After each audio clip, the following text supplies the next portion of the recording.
Internet brings us back together yet once again, people. How are you? It is EC Radio. We're live on all Disruption Network social media platforms. That's Twitter, Twitch, Instagram, Facebook, YouTube, Periscope, all those things. And then later you can listen to it at your leisure, at your discretion, whenever the hell you want at disruptionnetwork.net. Before we get into anything, much love to my sponsors, EJA Moving Service. When you're ready to move and relocate, hit them up today, 315-335-0516, the home of the stress-free move and the home of the free boxes. Some of these moving services don't even give you free boxes, but EJA gives you free boxes. Not only do they give you free boxes, but they pack them for you and they bring them wherever the hell you need them to bring them. It's awesome. They're a great group. Hit them up online at ejamoving.com. Also, much love to my attorney, Dave Longaretta. If you need legal help, give him a call today at 315-735-6162. Shout out to my peeps over at Utica Coffee, always keeping me hydrated and jacked up on caffeine. I love you so much for it. You can find them online at wakethehellup.com. And, of course, my good friends over at the Saranac Brewery. Check them out online at saranac.com for all their delicious blends of alcohol delights and their merchandise. And they got a lot of cool things going on over there. So there's a book out in the market today. It's called Under Too Long, and it's a tell-all book that my guest, Billy the Liquor Guy, has gone through as an undercover agent. You can find the book pretty much on Amazon and wherever you buy books. And Billy the Liquor Guy on the show today. Billy, welcome to the show. It's good to see you, my friend. How's things? Wait, let me get you on camera first before. Okay. There you are. All right. There's that handsome facha. Oh, yeah. Things are good. Welcome to the show, man. It's good to thank you for taking time out of your day to come hang. Okay. Shout out to Tennille for setting this up for us. Oh, yeah. My publicist, ghostwriter, everything. Your cosmetologist, too? Cosmetologist, yes. Your personal trainer. Yeah, she's working with us. She's got a lot of work to do. She's got a lot of accolades in your life, huh? So, Billy, take me through your life. Let's start from the beginning, like through childhood. I know you grew up in Utica. Take me through your background a little bit growing up in Utica. What was that like for you? It was fun. Had a group of guys you always hook up with. I grew up off of Rutger Street, East Utica, grew up with 5, 6 great friends. Right, they lived 2, 3 doors from you when things were a lot simpler. Mm-hmm. You could just go even from your 4 or 5 years old. You're hanging with a group of guys that I went to Mary Street School with, Wetmore School, Proctor. Some of us, the more educated ones, went to Notre Dame. That was not so for me.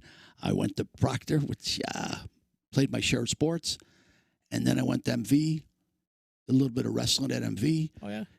Collegiate wrestling. Then I went out to Buff State and did some wrestling and actually got an education through the whole thing. I actually got a 4-year degree. Took me 5 years, but I got a 4-year degree in criminal justice from Buff State. But as I state, most of my education for my future endeavor, which I never realized was on the streets of East Utica.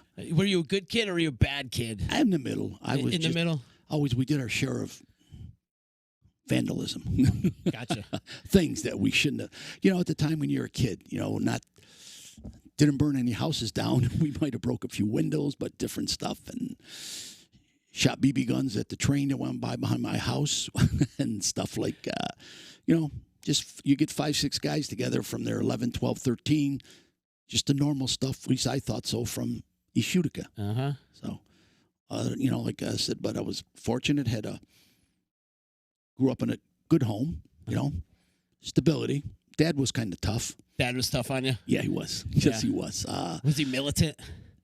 He just was, he worked 2 jobs, so he wasn't around enough, but he was harsh on the middle child, which I was. I won't go down that path too much, but I was the middle child. So you're the Jan Brady? Yeah, I was in the middle all the time, and my brother was a lot quicker than me, so if someone got hit, it was me, Gotcha. And my sister was the princess, so she never got a hand laid on her. So. Isn't that how it usually goes? Right? I was always big and burly, so I guess he thought I could take it. You know what I'm saying? Right. So, just beat up Billy when time comes, right? Yeah. But that's, build your character as an adult, don't you think? Well, and I'll be honest, my dad had a pretty bad drinking problem. So I learned how to deal with that at an early age, I'm a Gemini, so I guess my 2 personalities would come out to try to keep everyone happy or please somebody, but I could tap dance pretty good. You know what I'm saying? Deal with him when he was inebriated, try to be the protector of the family as I got older. I mean, he meant well, but he just has the drinking problems. You know, it was back in the, he served in 2 wars. So wow. like World War II, Korean War. And, he wasn't now so much a militant. He just said, respect your elders and respect all ethnic groups. He was very big on that. We and going to, which I didn't think anything of it because I went to Proctor. You mixed in with all different type of ethnicities. That's just the way it was, even back then. Just then once I got a little more successful, I moved to the suburbs and I go, wow, there is prejudiced people out there. Even for me, when I moved from East Utica, I was even where I grew up and where I moved to Deerfield, it was like in the, 80s, mid 80s, it was like, whoa. Plus at the time I owned a bar. You did? Yes, I did. I owned Rascal's Coach's Corner for years. Come on. I did, Guy. Yeah. So you were there for ladies' night? Wait a minute. I was there in high school. I was like junior year of high school. I was there. Oh, well, we used to drop the school buses off. We had a deal with the thing. Yeah, I know. It was, I owned that. I'm serious. I used to go there. Yeah, you did. A lot of people. In fact, I took it over in the mid 80s when they changed the drinking age. In fact, the gentleman I bought it from, Gazzilli, Palmasanos, guys I went to school with, they were concerned about getting out of it because they're changing the drinking age from, I think it was 19 to 21. But by then I was pretty well established in sports and coaching and different things. So I just told people, just get good ID. I says, and because then it worked out well for us. And I did have a lot of I didn't let my high school players come in when they're playing for me. Yeah. But I said, just, when you're done, it says, but it was a big change. I think it was the mid '80s because when different times back then too. Oh yeah, everyone we had very little incidents. Plus, my upbringing, my uncle being deputy chief, and I had a good relationship with UPD. I would take care of a problem. I hired the 2 or 3 toughest guys I had to work the door, and they indicated any problems. And even after, when I coached at UFA, and you had different groups come in that might not have got along, guys from UFA, guys from Proctor, but they always respected who they said, no, this is a coach's place. Let's not be stupid. And, it worked out well. So I never really had any problem. Never been shut down. Well, I was shut down once because of friends my age trying to interact with the younger guys, and it got a little out of hand. In fact, I always break his chops. My buddy from Johnny Gazelle from Deansboro Market came in a little cocked, and some guy bumped into him. You know how it is but he was 35-year-old man, and some 18-year-old bumped into him, but I guess he wanted to show how tough he was, which actually was. So, well, when there's alcohol, there's also assholes. That come along with that. I called the witching hour, 1 o'clock. In fact, my partner in the bar, Chucky Brucker, used to get mad at me because then I call last call at 1 o'clock. Not at 2. I call it at 1 and I don't blame you. Go somewhere, for the extra few bucks you're going to make. I tell them go someplace else and destroy that bar. It's not worth the aggravation. No, it wasn't. I had some tough guys, the Vinny Sabaras, they come in there. In fact, they took 10 bounce for me. A lot of tough guys from East Utica, North Utica. And so, but I made sure I got the toughest guys I could find to work the door. I'm going to back up real quick because you mentioned your grandfather was deputy chief. My uncle was deputy chief. Your uncle, but now your grandfather had mob ties or something? He was in the mafia. He actually drove for Joe Falcone. He was at that little meeting they had. Appalachia? Yeah. And he did 2 stints in prison, or as he called, he used to tell me he went to college. Penn State and Georgia State, but they were both Penns, the prison. So he was a pretty cool guy. He was really tough, really quiet. But he just commanded authority. He was very, very good to me. I was like I have to say maybe I wasn't the favorite in the family, but I was his favorite. In fact, he used to take me around we used to go to a lot of the diners on Kasuth Ave and certain bars on Blandina Street or Millgate, old-time joints. And we'd go in there, and I'd always have a soda, but I'd get like a donut or soda at Al's Luncheonette. I think it was on Kasuth Street. And I go, Poppy, why do we always get stuff for free? He goes, that's respect. I did not know he was making collections at the time. He's collecting for protection money. So that was, but I grew up with a mafia background and a cop background. And so actually when I got older in life, someone said, well, why'd you choose, or how did you, I said, well, I did not know what I wanted to do. I said, so mafia or be a cop. So as my life fell into place, I could do both. Yeah. I was an undercover agent. So not that I was so good, but it was just natural for me. In fact, not to jump ahead, but the learning my education, my master's was really on the streets in Utica. Yeah, right. Bleecker Street, Wetmore School. School of Hard Knocks. It was. You knew you're always aware of your surroundings. Be ready to fight. Someone's going to challenge you almost every day. You walk to school. It was just different then, but we've just fought. You fought with somebody, then it was over. You became friends. Right. It wasn't like no one held a grudge and came back at you with a knife or a gun, something stupid, which shame to say people do nowadays. Yeah. How many friends do you have currently that you started off fighting with in the beginning of the relationship? Let's see. I got one became a drug dealer. I'm sure there's a bunch. So. Yeah, it is. But he was my best friend. In fact, he was supposed to be my best man at the wedding, but he couldn't make it. He was in jail. He got popped. Yeah, he did. He got popped with, I think, about 3 pounds of marijuana in a day, which was a big deal. Yeah. In fact, I got with him once. We're in Virginia Beach. We're smoking a joint, looking at the ocean in Virginia Beach, and a cop knocks on her. I'm actually going down to Eastern Kentucky for my master's in criminal justice. But wrong place, wrong time. I call him idiot town cop, start breaking our balls. It ended up at a night in jail in a jail in Virginia. Yeah, they don't play down the south. No, they don't play. We had the New York plates. He drove a Mark IV Lincoln Continental. As far as they thought, they had Al Capone of his son. They thought they had a drug dealer of drug dealers, and all we had was a joint. Unbeknownst to me, Jamie had lent his car to somebody. In fact, Jerry, and there was a hashish pipe in the trunk. But I start throwing it because I just graduated from Buff State. I said, "You're conducting an illegal search and seizure."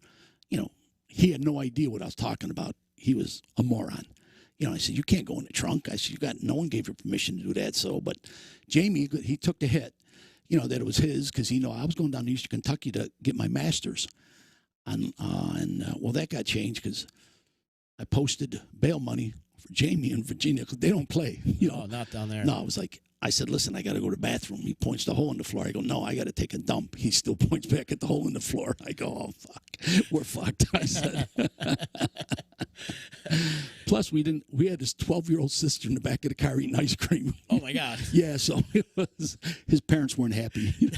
That's contributing to a minor. Yeah, it was. They tried to bring up all the charges, and I just threw some somewhat educational shit at him that, some of the laws are stupid. In fact, I said, "Hey, dude, you have no idea." I even said, "Do you have, other than missionary position with your wife, do you do anything different?" He looked at me, I go, "It's illegal in the state, asshole." You know what I'm saying? In certain states it is. So I learned that. I threw that at him. He got kind of pissed. He looked at me like, "What the fuck are you, Perry Mason?" I said, "No, but I know the law." So yeah. That worked out. For that, he didn't do he did a couple days down there, but we came back and he ended up doing about a year he got more involved in distribution of marijuana. Gotcha. So, in fact, but we always had a funny line. They came and busted him. He had 3 pounds of marijuana on him. Cops I was actually in class with, but I did not know because I wasn't involved in that, And he told them, "Well, that's for my own use." 3 pounds? He said, "Well, fuck it. I'll sit here and smoke it." It'd take him 3 years to finish 3 pounds. Oh, but they didn't laugh. The cops, I thought it was a great line. "I'll sit here and smoke it for you, dude." Hilarious. Oh.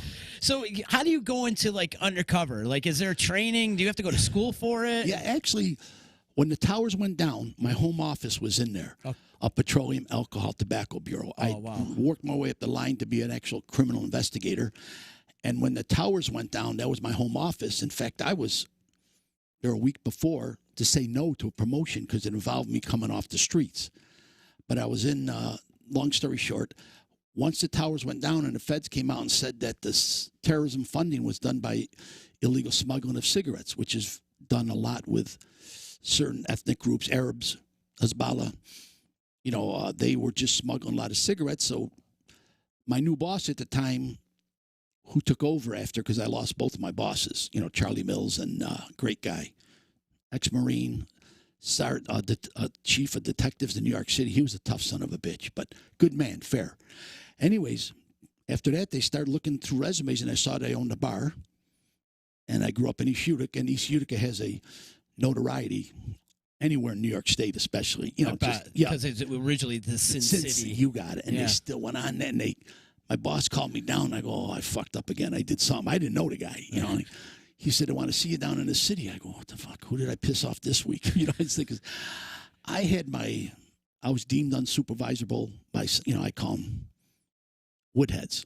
They were straight shooters. You know, I mean, they were just different. You know, they didn't understand. You got to really go out and meet with the people. You got to be you got to think out of the box.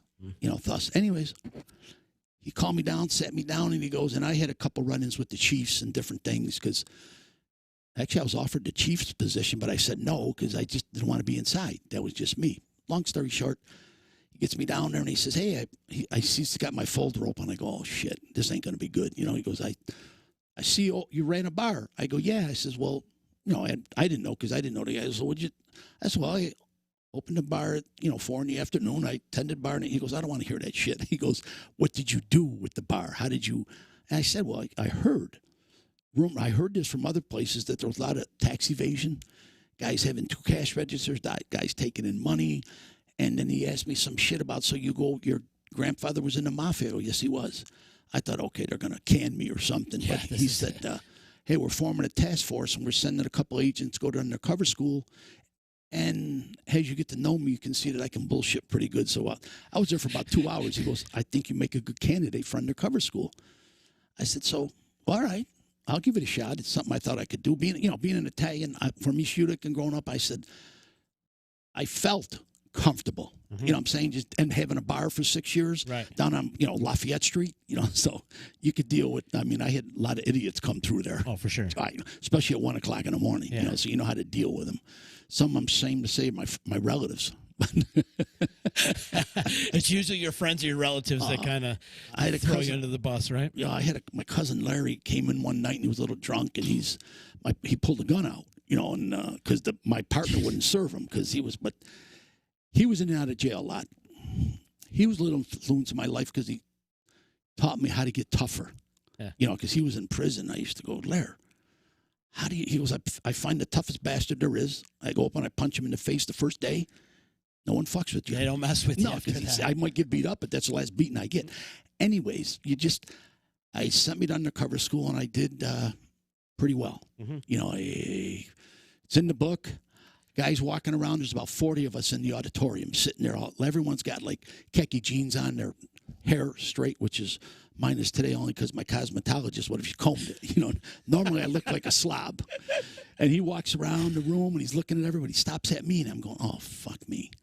He goes, so did you think about what you're going to wear today or did you just pick it up off the floor? And I looked him right in the eye and I go, actually, your mother picked out my clothes that I would wear today. So I go, oh.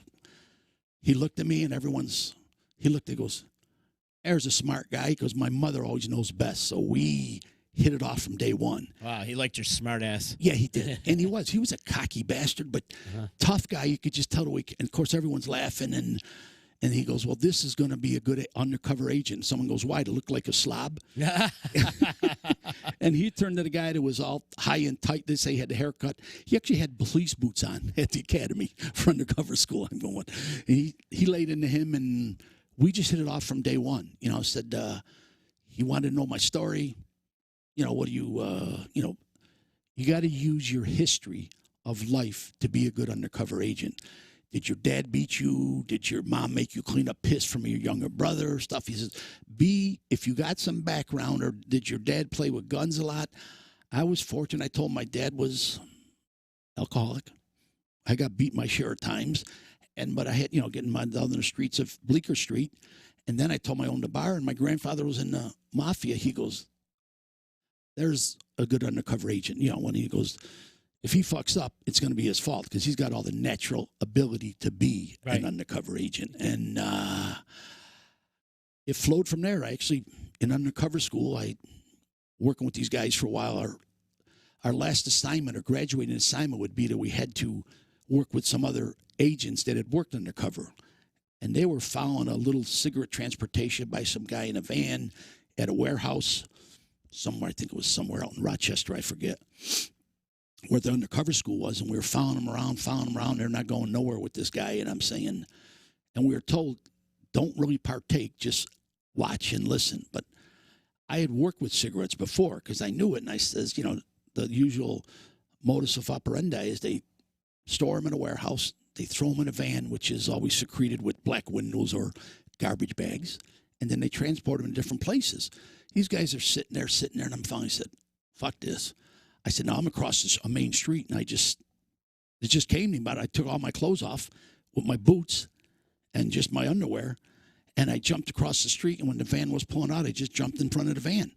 In your underwear? In my underwear, guys. I swear to God, it's happened. It's in the book. And I go, I made like I was freezing and stuff, just as a, because I was some other idiot running from the cops or trying to act a crackhead or something. Yes, right? exactly. And I'm going, oh, shit, is this good? I'm also thinking, you just really fucked up if this don't work. Right. You're going to look, they're going to say they're going to commit me to an insane asylum. And I'm going to be dead on the side of the road in my underwear. Yeah. So the guy stopped, and I said, man, just give me a ride. I'm fucking freezing. I said, come on, dude.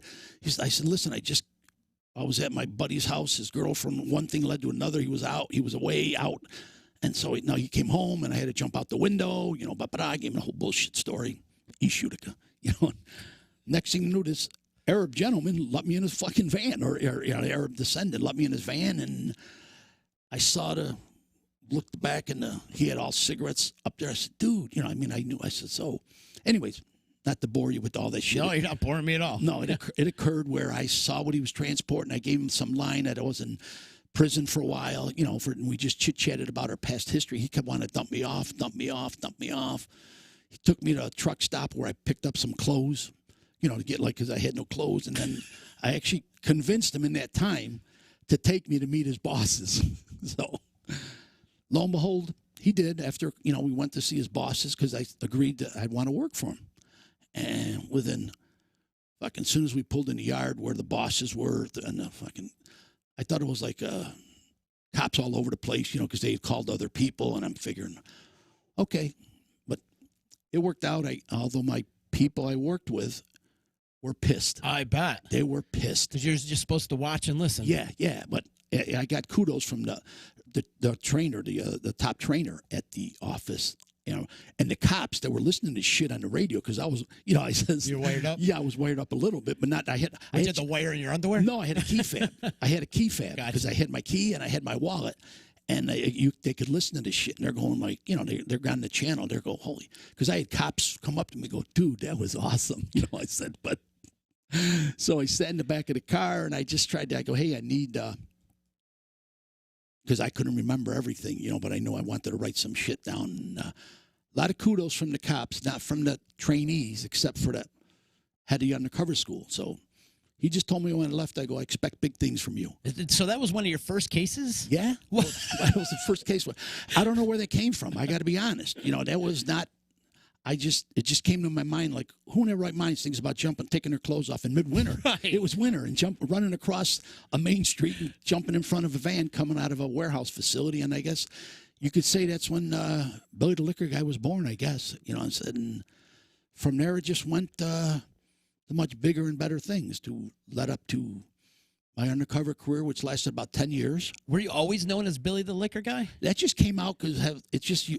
At undercover school, they always teach you to use your first name if you can. You don't want to be in a crowded bar talking to somebody and they're yelling out, Mike, Mike, Mike.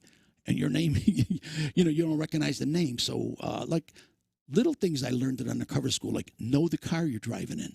Know where the lights are, know where the radio stations are, know where little windshield wipers are. Mm-hmm. You're driving with some perp, all of a sudden it starts raining. You're looking for, they're street smart, the bad guys. Mm-hmm. Very street smart, Not too educated, but that doesn't really matter. So you learn those little things. But I just learned to do that. And I'm sorry, I lost my. What did you ask me? I asked you if were you always known as Billy the Liquor Guy? Yes, Did you have other aliases or? I did. I actually had 3 different IDs. You did? From Social. I mean, it was the real deal. Like Social Security license, Social Security's driver's license. I had 3 different IDs. Uh-huh.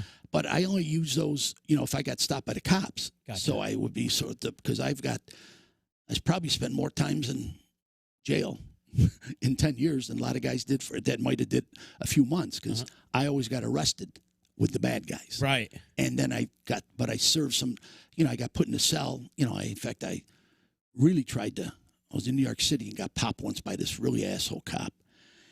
And I just got done with an operation, but I had a big Ryder truck, but we only had 3 cases of cigarettes. And I had an Arab with me, but he was our informant, okay? But we got stopped, these 3 young guys. I'm going across I think the bridge is named after one of the Kennedys now, but it was something that I come over and I go, guys, I showed them, I said, listen, I'm on the job. I just got done with an operation, but I said, because I said, I got some untaxed cigarettes in the back. And they go, oh, yeah, no problem, no problem.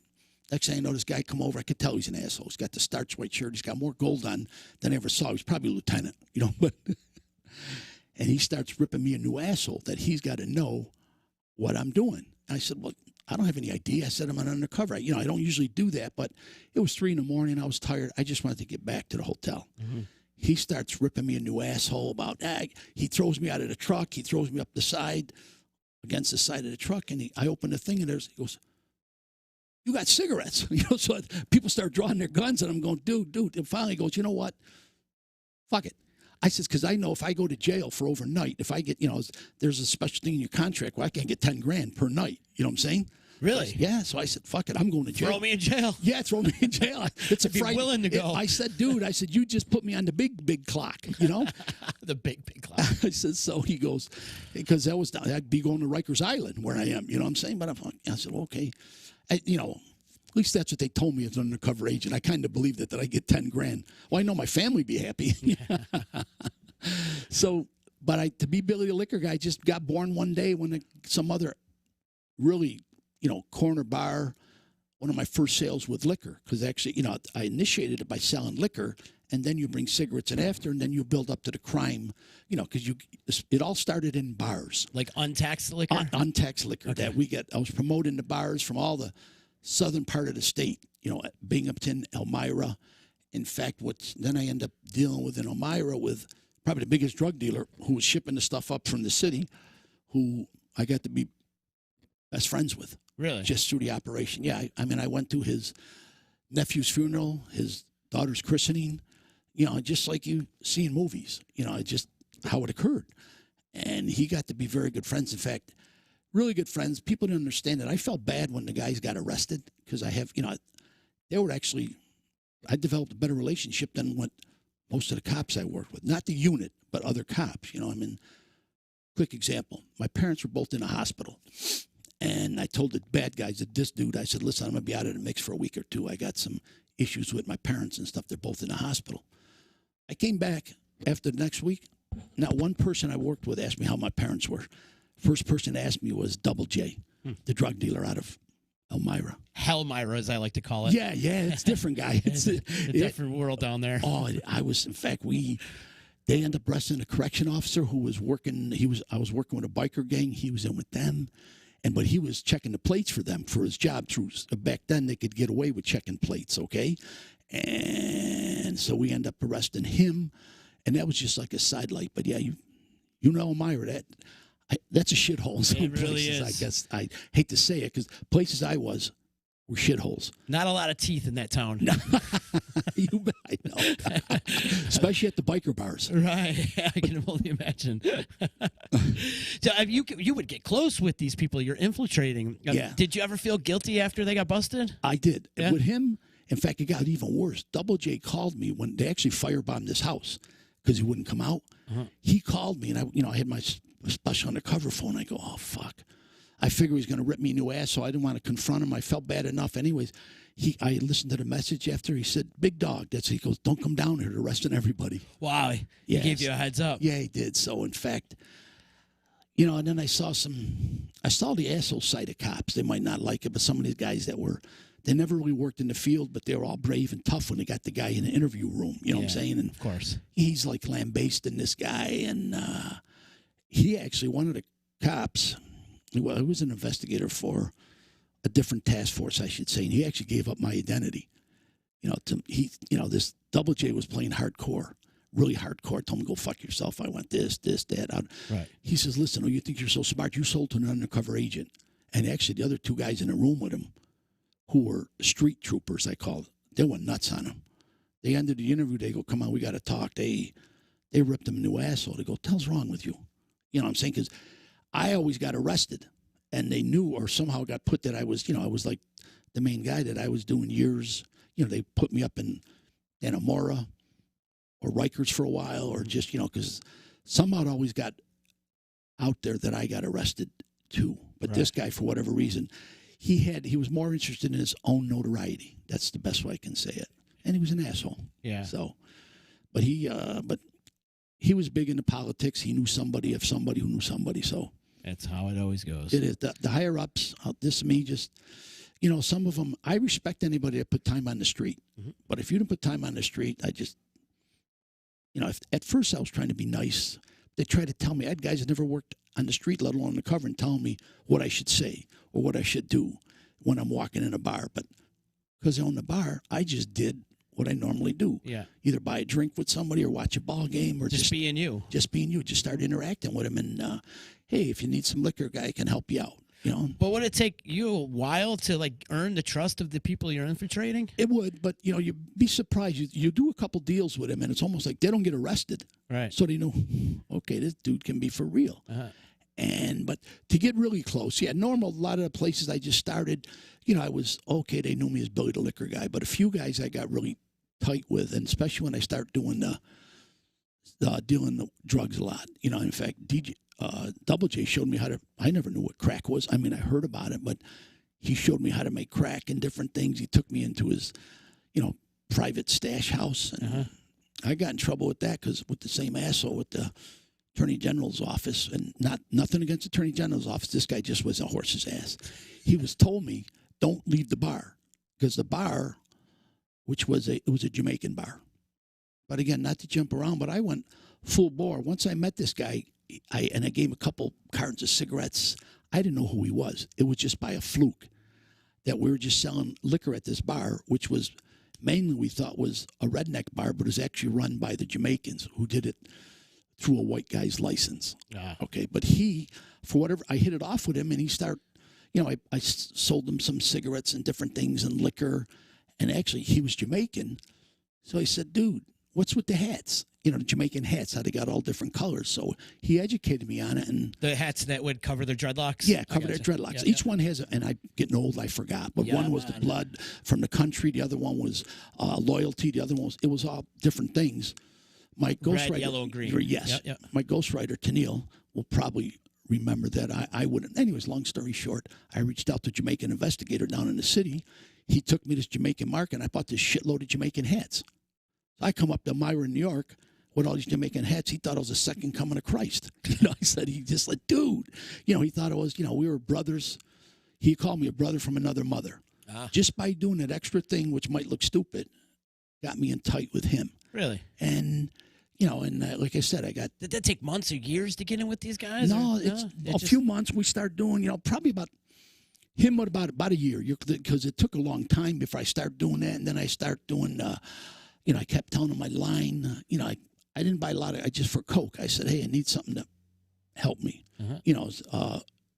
with the young ladies. I said, can you give me a little? And sure enough, he said, dude. If anything can help you with the young ladies. Yeah, the Coke. I know. I've heard people, there's Coke whores, there's different things I learned. Never partaked, never partaked.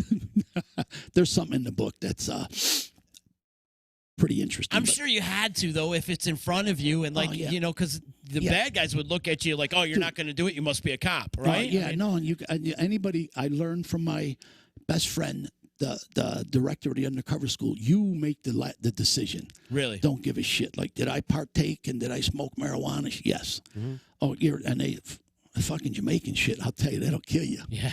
I mean, I haven't done that stuff in years. But it was like, however they mix it up. In fact, I got so wasted once. I had told my partner, Tony, thank God, I said, listen, dude, because once you make a deal, you got to meet them and turn the money over or whatever, or the product. And I was spaced out. I was going, dude, we got to get some coffee or hot dogs or hamburgers or something. I got the munchies. But I wasn't really coherent. I tried to, so we got in trouble for that we, because we did not keep the chain of command or the chain of custody of evidence for that particular incident. But the one time I really got in trouble was when Double J, I had mentioned about crack, because I've been selling a lot of cocaine for him, okay? Buying and selling. And they said about crack, which I was dumb, but I said I didn't know what it was. And he said, well, dude, long story short, as I always say, we're sitting there one day, and he goes, big dog, you want to know how to make crack? I said, yeah. Now, I was told specifically never leave the bar, because I was some bad dudes. They had murders there. They had shootings. This bar I was hanging out in Elmira. In fact, it was called Softail after the motorcycle, because they were. Anyway, so he took me across the street, and I was right across the street, and I went there, and I found out all about how to make crack, where his stash house was for the crack. But in fact, it was funny because my partner, Tony, was sitting with this head of the investigation, that particular part, and he goes, I always wore these wind pants. So whoosh, whoosh, whoosh, on audio, you could hear him. And the guy, Vincent, or his name, I'll just say it's Vincent, looks to Tony, my partner who did other deals with me. He says, what's he doing? He goes, exactly what you told him not to do. So, long story short, again, with some people I was a hero, other people I was an asshole, because I went there, it just by sheer shit luck, the agent I had with me, DEA Dave, who was his nickname, when we left, he fell down the stairs and broke his legs. Nothing to do with the thing, but he broke his leg in 3 places. So slipped on ice on the stairs.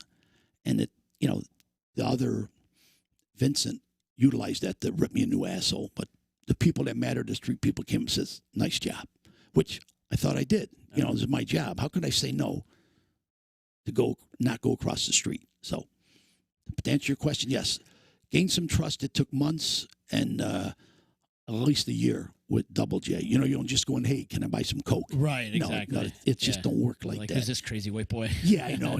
So that's what he used to call me. You're some crazy white boy. In fact, the hardest part of the job was trying to get out the real criminal activity of, sometime like I had sexual favors offered to me. From Double J, a lot from his girls, you know what I'm saying? Which I go, yeah. I said, but, and. That's where I would have caved. I tell you think I was an old guy, heavy set or fat guy. I said this, they're, probably the hardest part was when I was dealing with, like you said, one time where I really pushed the envelope, I was trying to buy a kilo in another case where I'd worked up to a relationship with Sunshine. She was a female madam down in the city. And I developed a good relationship with her. Friendly business, but then, she did a little flirting, I did a little flirting. So anyways, I was buying 8 balls and stuff because now we're set up in a pretty big business. Down in the city or down in Virginia or Pennsylvania, we used to set up just like in a warehouse. Just like you might see on TV sometime where the bad guys would come to us. Because we got all the product. I mean, we got hundreds and hundreds of cases of cigarettes. It's a big warehouse. So they think we're the real deal. Little by little, you're building up relationships with some of them. And Sunshine, we seem to hit it off. Like I said, she flirted with me. I flirted with her a little bit. And she came down one time because I was buying 8 balls. But I said, hey, can you hook me up with half a kilo?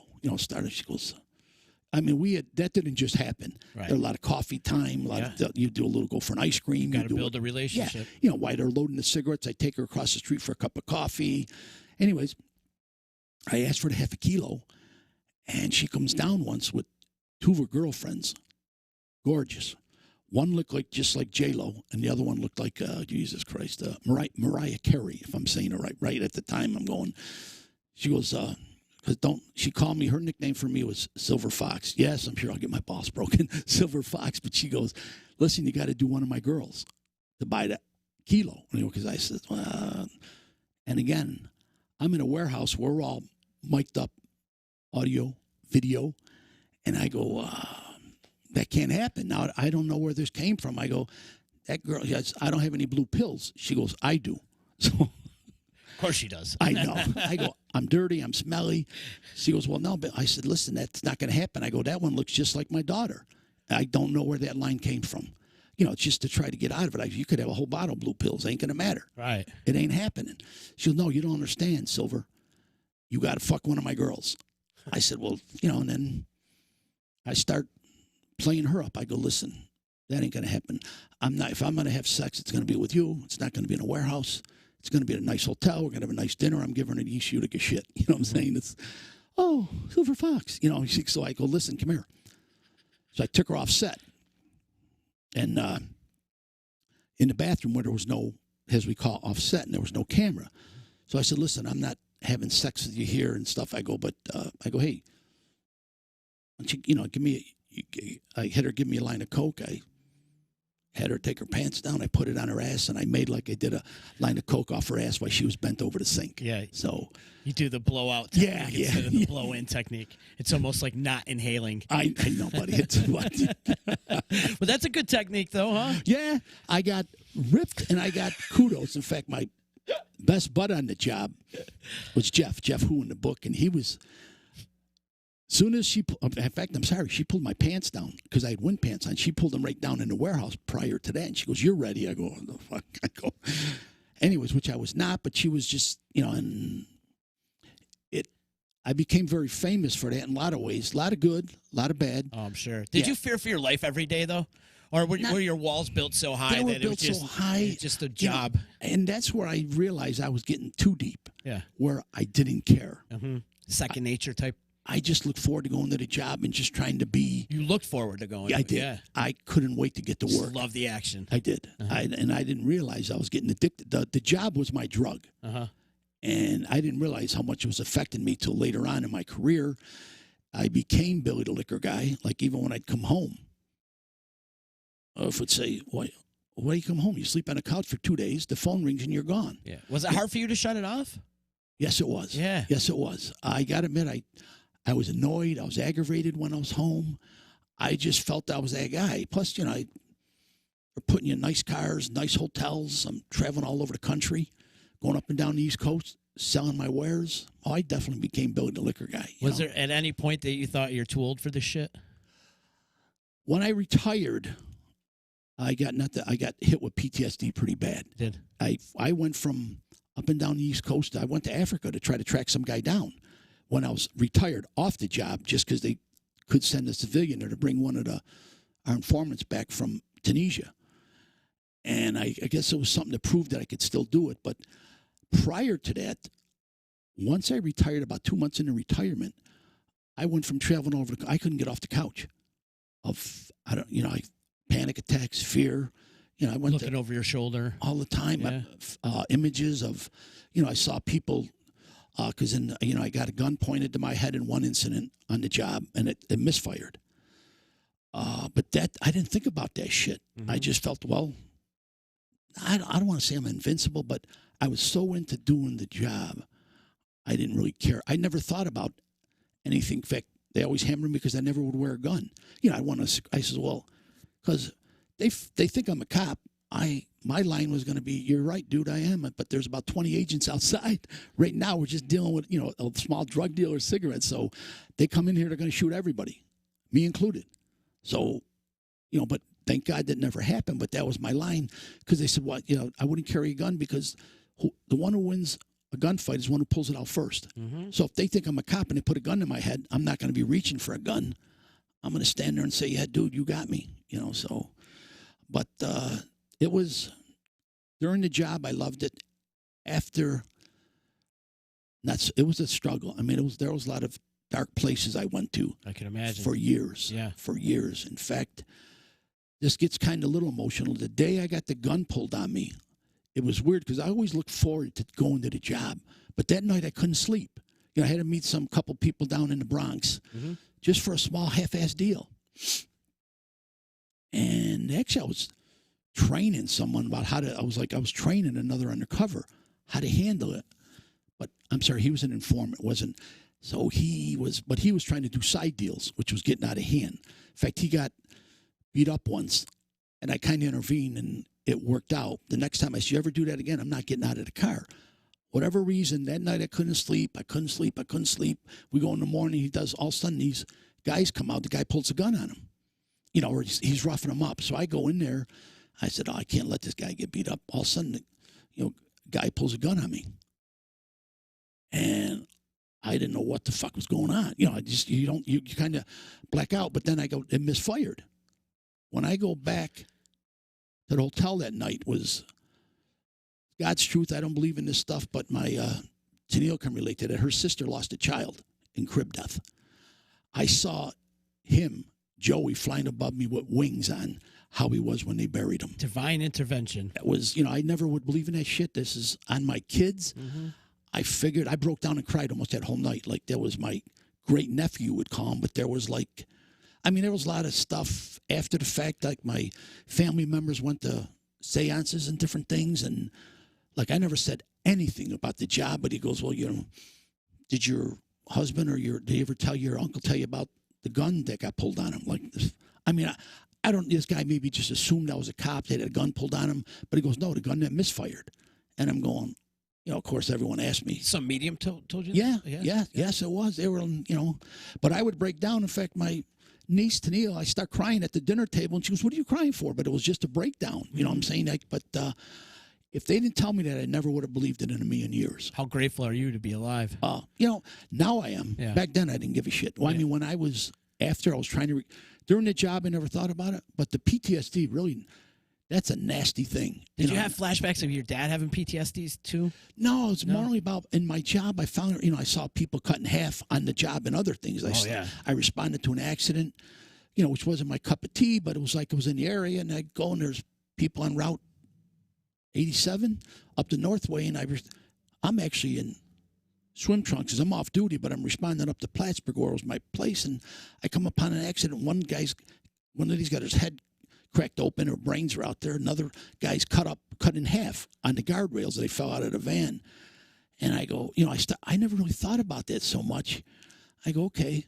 I lost it a little bit because I'm in an unmarked car, and I'm trying to call the troopers. And I broke what they call professional protocol. I go, I guess we need some assistance. We got multiple injuries, being proper at first. Then guy goes, I'll be there in a few minutes. After about 15 minutes, there's people dead over here. People are screaming. And I called him. I go, dude, we got a lot of dead people. They lambasted me a little bit. The trooper who responded, he was writing a ticket. Yeah. To somebody like, this happened right around Screwen Lake. He was writing a ticket at like Loon Lake, which is like 5 miles away. So, all that stuff came back, which I never thought of. Yeah, so when you had time to decompress from being retired and you sat there and thought about it, it all came to you. And, and that triggered your PTSDs and probably depression too, right? Oh, big time. Big time. I went to a dark place. Did you dive into drinking or drugs or anything after that? A little bit of drinking, but I didn't want to get off the couch. Yeah. I was no one there. I was a shell of a person. Just in a black hole. Yeah, I was. Mm-hmm. That's it. I didn't. In fact, when someone come over, at least my nieces would come over a little bit, I'd perk up a little bit. When people would leave, though, in fact, one of my cousins, who I probably owe a lot to, my older cousin Frank, would come and get me and just take me for a ride. I didn't want to go, but he was my older cousin as you grew up in Utica, so I went with him. But he was like, and he dragged me out every day just to get some fresh air. I'd actually sit there, watch the clock at 4 o'clock in the morning, go, oh, fuck, he's going to be here about 8 o'clock. I know, 6 o'clock, oh shit, he's going to be here. I'd actually I'd huddle and hide in the couch, but he'd sneak through come through the garage and come and wake me up. Come on, we're going.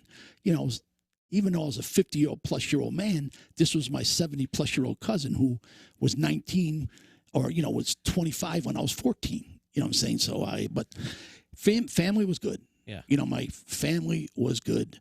Tennille's mom especially. She was had a lot of laughter to her. My sister-in-law, Linda, she was good. She'd come and liven up the place. You know what I'm saying? It was just, and I'm not, because my wife had a lot of stuff going on in her life. The kids, had her job. It was just very hard. She was dealing with it too. How does she deal with me? You know what I'm saying?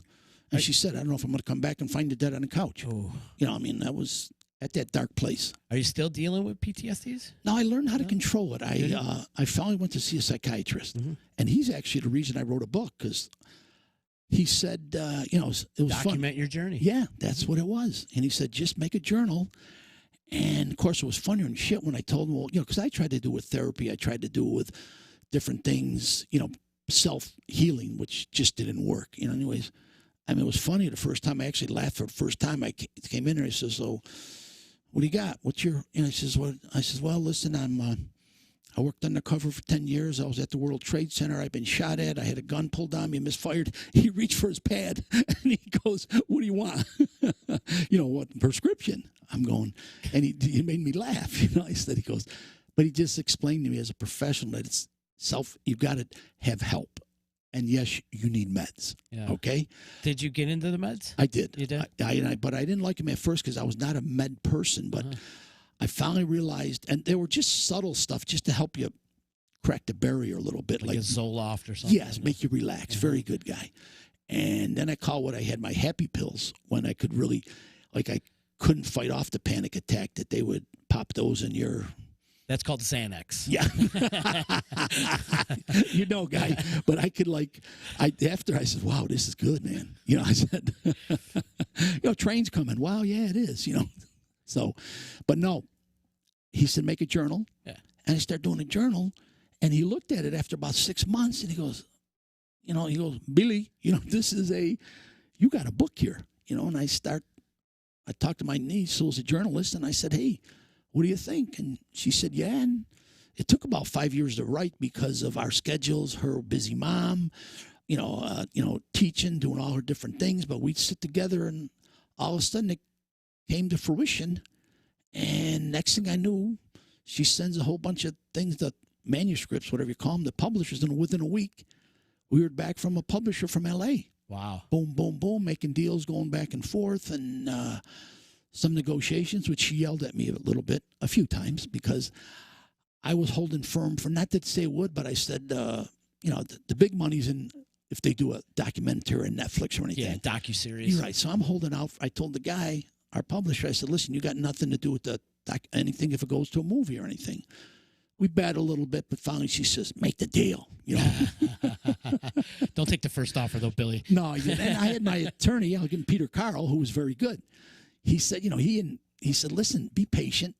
So anyways, long story short, and we've got some inroads. Like, Tennille's done a good job I've had people from HBO talk to me, people from Netflix, but I really got producers reading the book right now from, he did the Mr. Rogers movie. And with Tom Hanks? Yeah, with Tom Hanks. That was great. So he said, he's looking at it, he likes it through another radio station I got up in Plattsburgh, just by luck of the draw. Yeah. The guy who runs the radio station, his son was this guy's roommate, the producer, when they were in college. Small world. At Cortland. And it's like, and he loves the book, and he's just trying to work things, we're elegant. I say, it's nothing till it's something. But it's kind of cool to have somebody from, especially a movie. It ain't some guy that did whatever movie you never heard of about. He's produced movies with Tom Hanks. So that's awesome. That's a lot of big stuff going on. And the name of the book is Under Too Long, which I just put up on the screen. And you can pretty much buy it like Amazon or wherever books are sold. Amazon, I got it in fact, I try to do local. I said I got it at Deansboro Superette, my buddy Johnny Gazelle, which they sell them out. I did some at Shenantries. I got some now at Acme Pool, because I'm trying to get a pool, You're trading book no, for the pool, huh? No, the manager there, Dan, he's been great working with me and stuff. But I said he loved, they look at the book and they love it. I'm not saying that but everyone that I've only had one bad review, which my niece and my publisher told me not to worry about it. It was some asshole. You got to have a bad review somewhere, as it means you're doing something good, right? It's like having haters. But it was like, I take things personal growing up in East Utica. My wife thought, you take things too personal. Well, but it found out because I called my boss, who was like a mentor, like was like a second dad to me, even though, he said he kept me out of a lot of trouble. A lot of times I got in trouble. He was there for me. He was there for me. But I go, who the hell's this asshole that wrote this review? Because he worked for our agency. Long story short, he never worked on a detail. Never did. He got tied up with one of the deputy commissioner's daughters that he ended up marrying. So he was an idiot.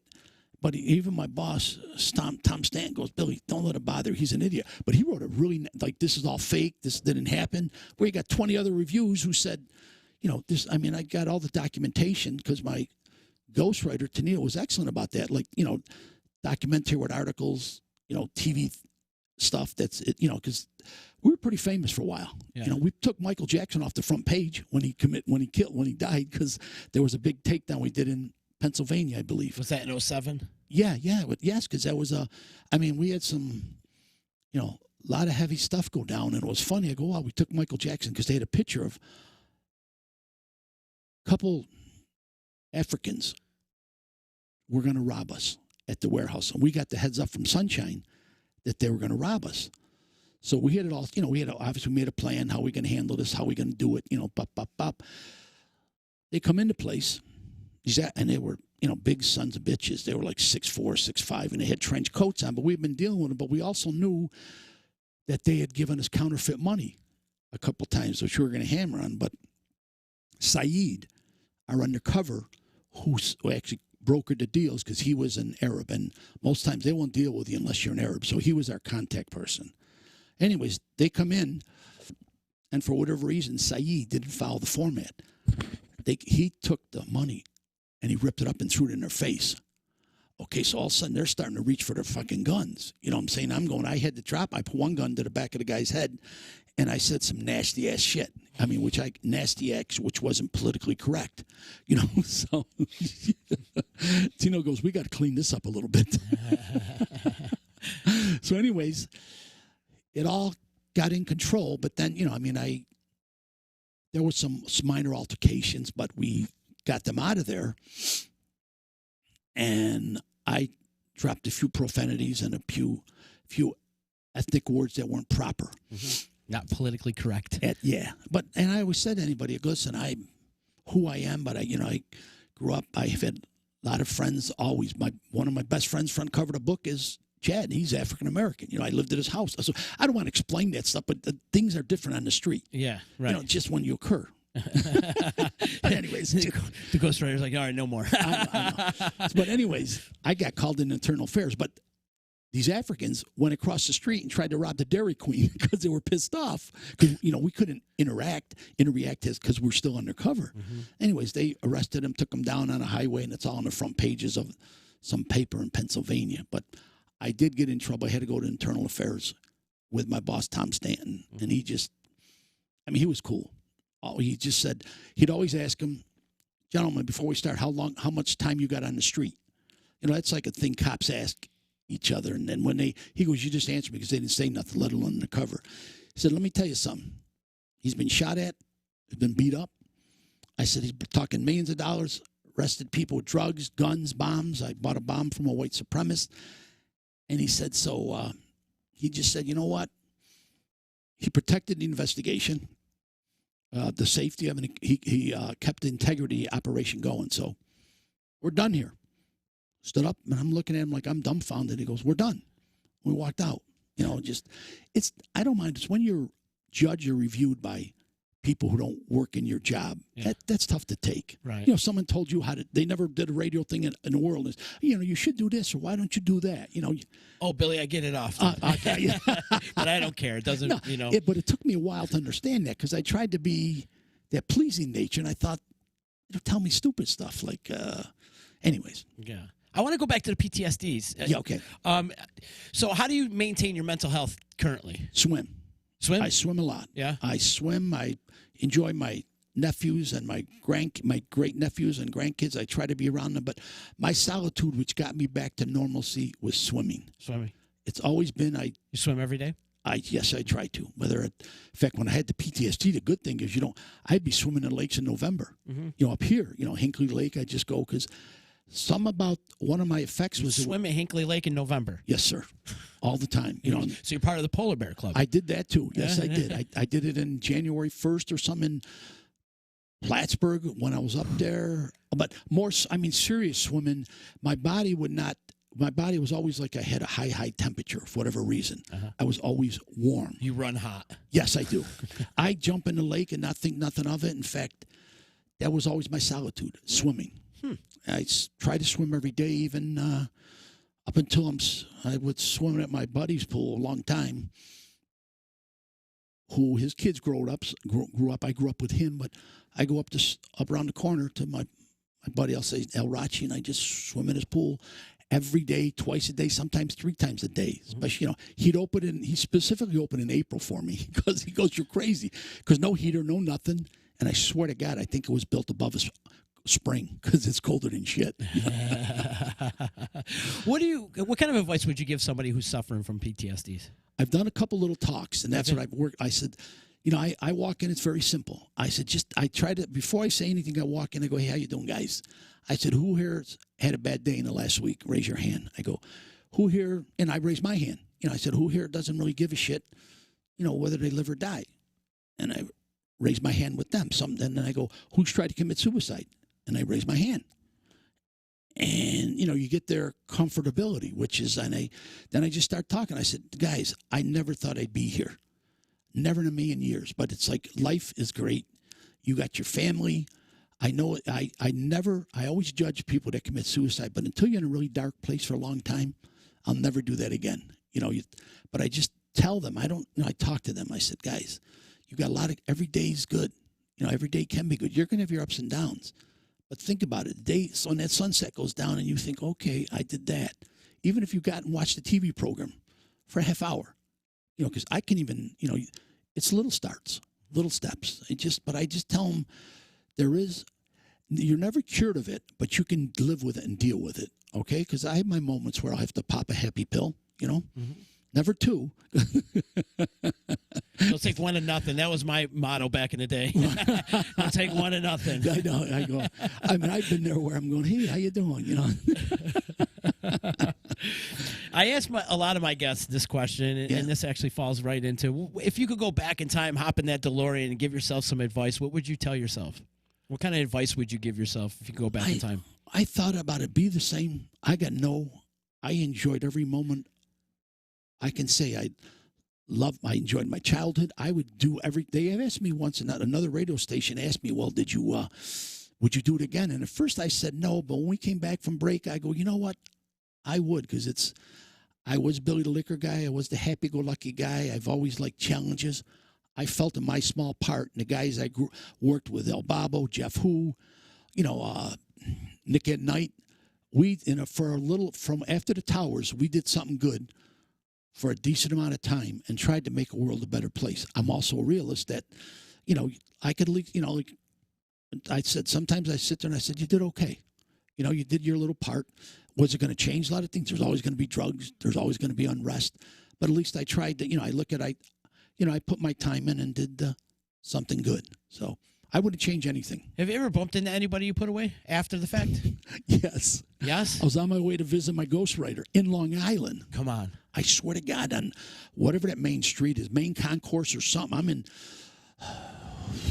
Long Beach, Long Island. I'm about 5 blocks from her house. I come through a red light, and we're in the corner. How you can make your left if you go underneath the light when it's green. And the guy goes, some dude goes, dude. He was a pretty cool guy. He goes, I go, when did you get out? He goes, man, I got out 6 months ago. I just got out. But then there was a conversation we had underneath the light. And but he was actually a pretty cool guy because, another one that was friendly. We talked about sports. We did this. And, he was just a minor.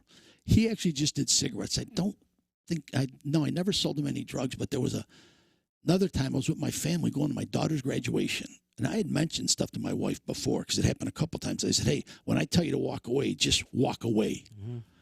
So all of a sudden, I go in the rest stop in Rochester on the way to Buffalo, and there's a guy that I did more gambling stuff and small, not felony stuff, but, misdemeanor stuff with. And he goes, Billy the Liquor Guy. He yells out in the fucking Burger King or whatever it is. I'm going, oh, my God. He goes, Billy the Liquor Guy. And said, oh, Jesus Christ. How you doing? I go, oh, pretty good. But I said, just. Shitting your pants right now? Yeah, I was. I go, because I'm with my family. Yeah. One-on-one, I know I could have took the guy one-on-one. I believe that in my head. But, so I just went along with it. And actually I was with her mom, my ghostwriter's mom, and my wife, and we're going to the state fair, and I didn't feel up to it. I said, no, I can't go. Long story short, because they convinced me to go, and I'm not in there 10 minutes, and who do I see? So many biker gang guys I knew from Elmira. Mm-hmm. And I did go into panic mode, but I just said, I walked to the car, and I said, well, I listened to the concert outside. That's the best way I can say it, Did my sister-in-law and wife leave to come? No, they listened to the concert, so it was just kind of a normal thing. Yeah. So I imagine it put a lot of restraint on your family, though. it did. Yeah. I didn't really see like how because they had to deal with it. My kids had really not much of an idea what was going on, and like I said, when I never really told my wife anything because I just didn't. In fact, we're going to undercover school. They told them, well, go tell your family, see how they feel about it. My partner, Tony, who went there with me, he did. I never said anything to my family that I was going to undercover school. They knew I was doing something, but not specifically as how deep I was undercover. I mean, after the fact, they could see, especially my wife would see that, how much I was affected. Like, wouldn't get off the couch for 6 months, Yeah. Something's messed up, so. I'm sure there's a couple points in your marriage where she wanted to leave your ass, huh? A lot. Yeah. A lot. I'm In sure. fact, yeah, she just couldn't take it. But she's a strong woman, but she also hit her career and the kids. Like, she just put her life on that. Yeah. And kind of, we went over there. But She built her own walls. Yes, she did. Yes, she did. In fact, I always throw her under the bus on this one. I was undercover for about a few weeks, but I happened to stop home because I was going from New York City to Buffalo. I was sent out. So I stopped home. And I got disgusting. You know what I'm saying? I just had to be in Buffalo. So I had unkept hair, 5-day-old beard, sweatpants, ripped T-shirt. And I pull up to my house, and my ghostwriter's mother and my spouse are having a barbecue at the house. And there's 2 guys at the grill, grilling outside who I don't know. And and I walk up, and the guy goes, "Can I help you?" I said, "Yeah, you can help me. I live here." And it was all friendly, or, it was just friends, but it was, the only thing that got me pissed off is my dog, Willie, was in the cellar because he was aggressive. You wanted to see Willie. Yeah, I go, "Where's my dog?" I go, he was trying to bite those guys. I go, "Good." So but like a real man, I took my dog and I went over to my parents' house. And then I took him back, and I went to Buffalo. So You probably never worked in Utica, though, ever, huh? not really. No. No, I mean, Because of your roots. I helped out once in a while, and but nothing really of extensive. Like, I gave advice how to do to some of the other troopers about gambling and stuff. But I knew all the bookies, so I really wouldn't say much. I grew up with, I'm not gonna. I got a big rule. You don't hurt your friends, right, that you know well. Yeah. I never would. In fact, to say if I had to give them a warning, I would. Gotcha. That's who I was. You know what I'm saying? I'm not, I've had some incidents at work. That's why, because they wouldn't let me work in Utica. Right. When I actually worked out of Syracuse, my agency, because they knew, how can I say it? They were just Americans. Yeah. And you're infamous. Well, not then but I still wouldn't. They want to know about the gambling situation in Utica, and I just played dumb. Yeah. You know what I'm saying? So. So. Tooth of the might have gone. Yeah, you got it. One last question, Billy, before we get out of here. What's the best advice somebody gave you while you were undercover? Be who you are. Don't change. Yeah. You have a gift. Just go with it. No. The best advice was, you got the last call. Mm-hmm. If you don't feel right about doing stuff, like I always broke the rules about you're always supposed to wear a wire. And until they came, I said, I can't do that, because I've gotten frisked more times. And I'm like to say, I was right every time. Because when you're going to meet someone new, I would not wear a wire until, until I got with the Attorney General's office and they gave me all the other stuff, the key fabs. But if I knew I was going to meet someone new, and I had some woodhead bosses not bitch at me, and every time I got patted down, and I didn't have a wire on, and I said, you're breaking procedure. That's some of the woodheads I had to work with. What? Be yourself. Be yourself. I love it. This has been a great conversation, man. And the name of the book is called Under Too Long, and you can find it on Amazon and pretty much wherever you buy your books. So. Barnes & Noble is a big supporter. I will have book signings there once we get through the COVID, but they've been very good. Mm-hmm. But like I said, you could buy it audio or whatever those things are. Yeah, audiobook. But like I said, I always had them at Deansboro Superette, Acme Pool. They've been good to me. So I do try to promote the local people. So you've done the audiobook thing already. Some of yes, We should turn this into a podcast. Okay. Okay. Anyways, I'm glad. I appreciate. Like I said, Tennille was raving about you. oh, cool. And, Well, thank you. She was in. You. It's been so easy. Yeah. You know. I mean, you make it, and plus being a paisan. Yeah. You know, from I grew up right around the corner, so God bless we you. both did. So Yeah. So you know here we are. that I know. No, this has been great, man. And thank you so much for the book. I can't wait. I'm going to dive right into it as soon as I get home tonight. All right, buddy. Right after dinner, I'm diving right into Okay. it. So this has been such a great conversation. And yeah, please come back. I feel like we need to even scratch the surface. Oh, can I give out my email address? Please Yeah. get out every tag that you have. Please let them know where they can find you. Because not, you know, I keep some type of. I'm not that notoriety, even though I look nothing like that anymore. But I do keep a kind of. My email address is Bill Wayne, common spelling, BILLWAYNZNE, Bill Wayne, WAYNE, 219 at gmail.com. Okay. And people want to ask because I do.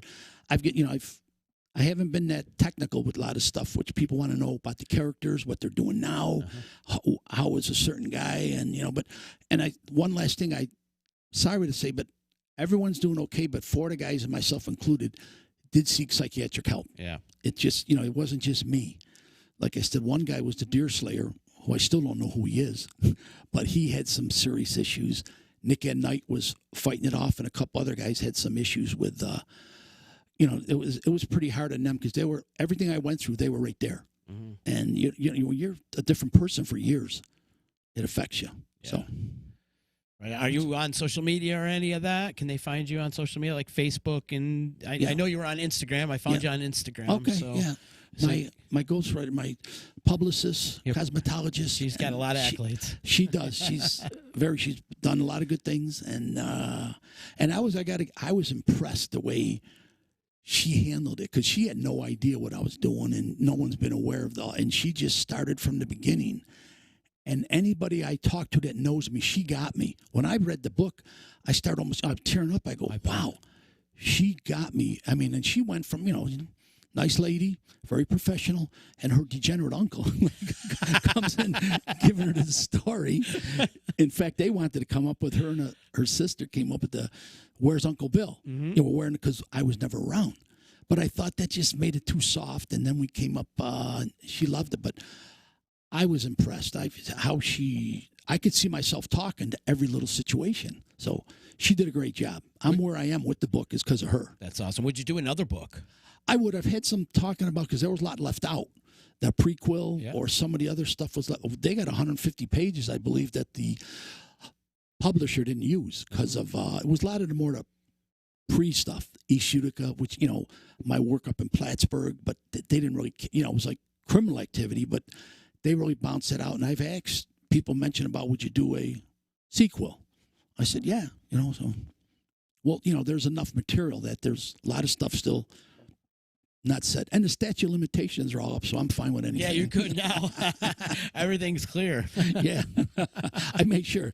We published the book, like I said, someone asked me once, well, why'd you wait so long? I go, well, because I retired September 11th, due to my honorary to the 9/11 of 2010. Oh, okay. So that's when I retired. So we published the book and made sure it came out 7 years after I was off the job, plus. So it's all good. That's awesome. Well, best of luck with this book. And Thank you. I hope you sell millions, and I hope you get a volume 2 out there. And, all right. And this Netflix things happen for you. Right. And if you need anything, keep in touch. I will. Please do. If it goes to it, I need some East Uticans to play the character. You got it going, partner. Yeah. You got it going. A little bit. No, a lot. You got it a lot. little bit. I can play you. Well, yeah, but I had a few Italians, thank God. But like El Babo, Jeff Hu, these guys were good. But no, anybody from. It's just different in East Utica. I hate to say that all the time. Piss out people off. You're right. There was just a bond there. If you knew everybody, and we had no problems on the streets back then in the 70s and 60s and 80s, guy. Mm-hmm. We just didn't. Things were taken care of. Yes. So success and nothing less, my friend. And thank you again for taking time out of your day to come hang with me. Okay. Before we get out of here, much love to EJA Moving Services, the professional movers. When it's time to move and relocate, hit them up today at ejamoving.com or 315-335-0516. Also, much love to Utica Coffee, Saranac Brewery, and my attorney, Dave Longaretta. Don't forget, the name of the book is called Under Too Long, and you can pretty much find it it, go Google it. If you Google it, that's where you can find it. Go pick it up. I am so looking forward to getting into it tonight. I'm definitely going to check it out when I get home tonight. So thank you again to Billy, and I will see you again tomorrow. What's today? Today's Wednesday. So I don't even know what day it is. Tomorrow, I don't even know what I got going on, but I'll be back on tomorrow. So thanks so much for listening, and we'll see you tomorrow. Later.